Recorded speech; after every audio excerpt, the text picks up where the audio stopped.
Assalamualaikum warahmatullahi wabarakatuh. Alhamdulillahi rabbil alamin. Wa bihi nasta'in ala umurid dunya waddin wa ala alihi wa sahbihi ajma'in. Amma ba'd. Pertama-tama dan yang paling utama, marilah kita panjatkan kehadiran Allah Subhanahu wa taala, yang mana oleh Allah telah memberikan kita sehat badan, waras pikiran, sehingga kita dapat berkumpul, sehingga saya dapat duduk di tempat yang sangat berbahagia ini. Tak lupa pula salawat bermahkotakan salam, marilah sama-sama kita panjatkan pangkuan alam Nabi besar Muhammad sallallahu alaihi wasallam, yang mana oleh beliau telah membawakan kita dari alam jahiliyah ke alam Islamiyah, dari alam kegelapan ke alam yang terang benderang seperti yang kita rasakan saat ini. Pertama-tama di sini saya akan menjelaskan apa itu hakikat evaluasi pembelajaran. Dan sebelum saya menjelaskannya, saya ingin mengucapkan ribuan terima kasih kepada dosen pengampu yang telah membimbing saya hingga hari ini.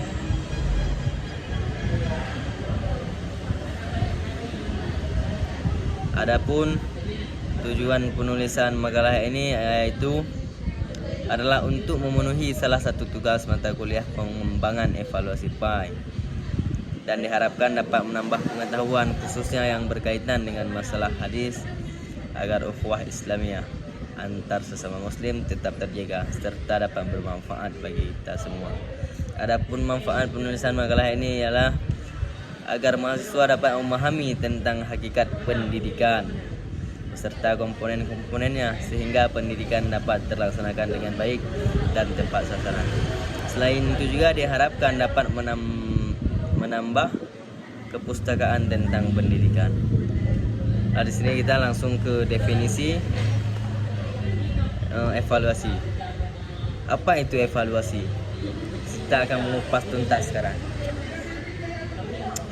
Secara etimologi, evaluasi berasal dari bahasa Inggris, yaitu evaluation, dari akar kata valu yang berarti nilai atau harga. Nilai dalam bahasa Arab disebut al-qiyamah atau at-taqdir, yang bermakna penilaian atau evaluasi.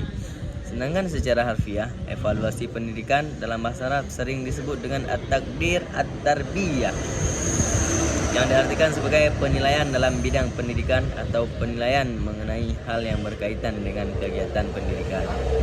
Dan adapun secara terminologi, ada beberapa ahli yang memberikan pendapat tentang evaluasi, bahwa evaluasi mengandung pengertian suatu tindakan atau proses dalam menentukan nilai sesuatu.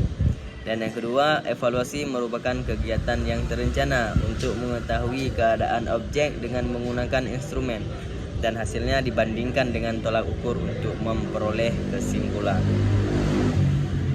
Sedangkan menurut Kamus Besar Bahasa Indonesia, arti dari kata evaluasi ini sendiri adalah penilaian. Evaluasi adalah sebuah proses untuk menyediakan informasi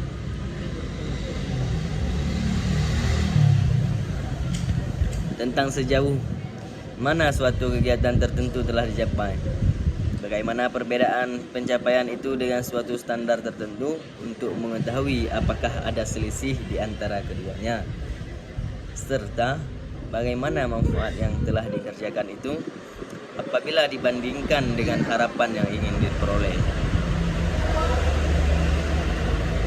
Lalu yang kedua, di sini saya akan menjelaskan bagaimana fungsi dan tujuan evaluasi. Adapun tujuan evaluasi adalah suatu kegiatan yang disengaja dan bertujuan. Kegiatan evaluasi ini dilakukan dengan sadar oleh guru dengan tujuan untuk memperoleh kepastian mengenai keberhasilan belajar siswa dan memberikan masukan kepada guru mengenai apa yang dia lakukan dalam kegiatan pengajaran. Dengan kata lain, evaluasi yang dilakukan oleh guru bertujuan untuk mengetahui bahan-bahan pelajaran yang disampaikan, apakah sudah dikuasai oleh siswa atau belum. Selain itu, apakah kegiatan pengajaran yang dilaksanakannya itu sudah sesuai dengan apa yang diharapkan atau belum. Jadi begini arti dari evaluasi tersebut. Tujuan dari evaluasi itu adalah untuk mengetahui sejauh mana kemampuan peserta didik kita dalam memahami proses belajar mengajar. Lebih kurang begitu ya. Dan di sini juga dijelaskan untuk mengetahui juga apakah siswa itu sudah sesuai dengan harapan guru atau belum. Makanya diadakan evaluasi ini adalah untuk mengetahui bagaimana kemampuan siswa. Adapun fungsi utama dari evaluasi pembelajaran adalah untuk mengetahui sejauh mana kemajuan, perkembangan, serta keberhasilan peserta didik setelah melaksanakan proses pembelajaran dalam jangka waktu yang ditetapkan. Selanjutnya, hasil evaluasi pembelajaran dapat difungsikan dengan perbaikan cara belajar siswa. Hal ini terwujud dalam bentuk kegiatan remediasi dan pengayaan. Jadi begini fungsinya. Mungkin tidak jauh beda dengan tujuannya. Fungsi dari evaluasi adalah untuk mengetahui sejauh mana ada kemajuan dalam pembelajaran kita. Ada kemajuan, ada perkembangan, ada keberhasilan atau tidak untuk peserta didik kita. Itu fungsinya. Jadi jika kita menerapkan evaluasi, kita akan mengetahui itu sejauh mana. Dan apabila kira-kira setelah kita melakukan evaluasi siswa-siswa ini belum sesuai harapan kita, maka kita harus ubah pola belajar, pola mengajar kita sebagai guru. Dan setelah itu kita mengasih remedial atau pengayaan untuk siswa.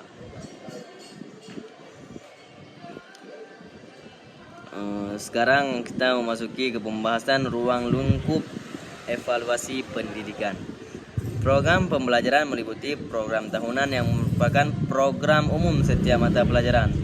Program semester mencakup gambaran umum mengenai hal-hal yang hendak dilaksanakan dan dicapai dalam semester tersebut. Program modul yang biasa disebut dengan program pokok bahasan. Program mingguan dan harian yang merupakan penjabaran dari program semester dan program modul. Dalam mengevaluasi program pembelajaran, ada 3 hal yang sangat esensi untuk dijadikan objek evaluasi. Yang pertama ada evaluasi terhadap tujuan pengajaran, evaluasi terhadap isi program pengajaran, dan evaluasi terhadap strategi belajar mengajar.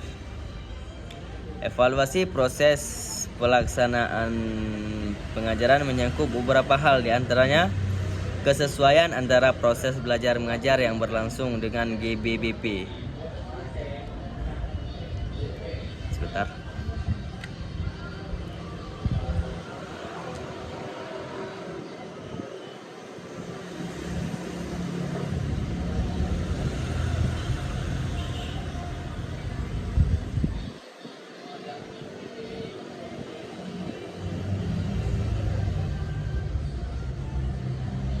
Ini adalah kesesuaian antara proses belajar mengajar yang berlangsung dengan GBBP.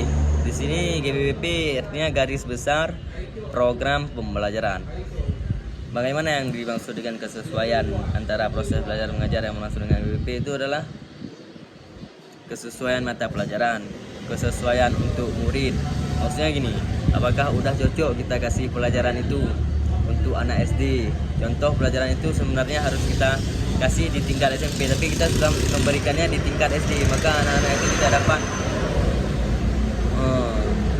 masuk pelajaran ke otaknya karena masih belum bisa berpikir sematang itu. Makanya kita itu harus menyesuaikan bagaimana dengan garis besar program pengajaran. Ketika sudah sesuai, maka akan terlahirlah proses belajar mengajar yang sangat baik. Dan kedua adalah kesiapan guru dalam melaksanakan program pengajaran. Yang dimaksud di sini kesiapan guru adalah bagaimana guru menyiapkan strategi untuk proses pembelajaran pada hari ini, bagaimana cara guru menggunakan metode pendekatan dengan murid-muridnya agar guru bisa menyesuaikan bagaimana cara mendidik yang benar. Yang ketiga adalah kesiapan siswa dalam mengikuti proses pembelajaran. Nah, di sini kesiapan siswa bagaimana? Jika seorang guru sudah membuat peraturan, kita harus masuk jam 7.15.00. Jika telat, maka akan ada sanksi. Kita ingin melihat di sini bagaimana kesiapan siswa tersebut dalam mengikuti proses belajar mengajar. Apabila dia siap, pasti dia akan masuk tepat waktu.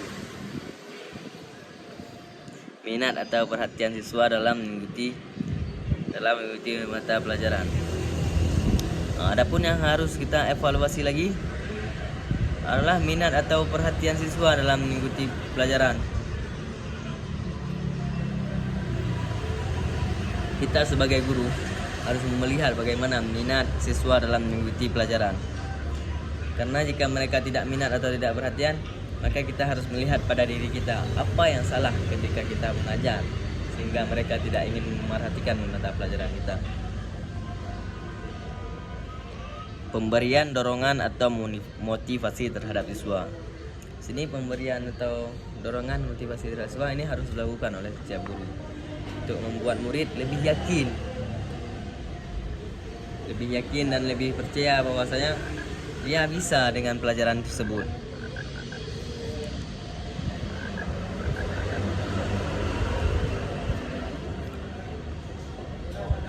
Evaluasi terhadap hasil belajar didik ini dia mencakup pada dua. Ada objek evaluasi, ada subjek evaluasi. Ya, ada dua. Objek evaluasi merupakan segala sesuatu yang menjadi pusat untuk dilakukan evaluasi, penilaian, dan pengukuran karena keinginan untuk mendapatkan informasi dari yang akan dijadikan evaluasi, penilaian, dan pengukuran. Dan adapun subjek evaluasi berarti personal yang melakukan kegiatan evaluasi, dan yang menjadi subjek evaluasi tergantung kapabilitas individu tersebut, seperti mampu menganalisis dan menginterpretasikan hasil evaluasi. Misalnya subjek evaluasi prestasi di belajar adalah guru. Subjek tes kemampuan bakat, minat, dan lain menggunakan instrumen atau skala-skala tertentu bisa meminta bantuan pada ahlinya yang telah dipersiapkan. Dan yang ketiga, subjek tes kepribadian adalah psikolog atau individu lain yang telah dipersiapkan secara khusus. Dan di sini saya akan langsung mengambil kesimpulan dari apa yang saya jelaskan. Adapun kesimpulannya adalah evaluasi ini yang seperti tadi pada pembahasan pertama, secara bahasa kita mengambilnya dari bahasa Inggris, evaluation dari akar kata value yang berarti nilai atau harga. Sedangkan menurut Kamus Besar Bahasa Indonesia, arti dari evaluasi adalah penilaian. Evaluasi adalah suatu proses untuk menyediakan informasi tentang sejauh mana suatu kegiatan tertentu telah dicapai. Bagaimana perbedaan pencapaian itu dengan suatu standar tertentu untuk mengetahui apakah ada selisih di antara keduanya. Dan tujuan evaluasi ini adalah untuk mengetahui sejauh mana kemampuan belajar siswa. Apakah dia ada kemajuan, apakah dia ada perkembangan, ataukah ada penurunan. Jika memang siswa ini belum sesuai seperti yang kita harapkan, maka kita harus mengubah pola pengajaran kita, pola belajar mengajar kita harus mengubah dan memberikan remedial atau pengayaan. Mungkin hanya ini yang dapat saya jelaskan. Lebih dan kurang saya mohon maaf, karena yang benar datangnya dari Allah Subhanahu wa taala, yang salah datangnya dari saya sendiri. Wabillahi taufiq wal hidayah. Assalamualaikum warahmatullahi wabarakatuh.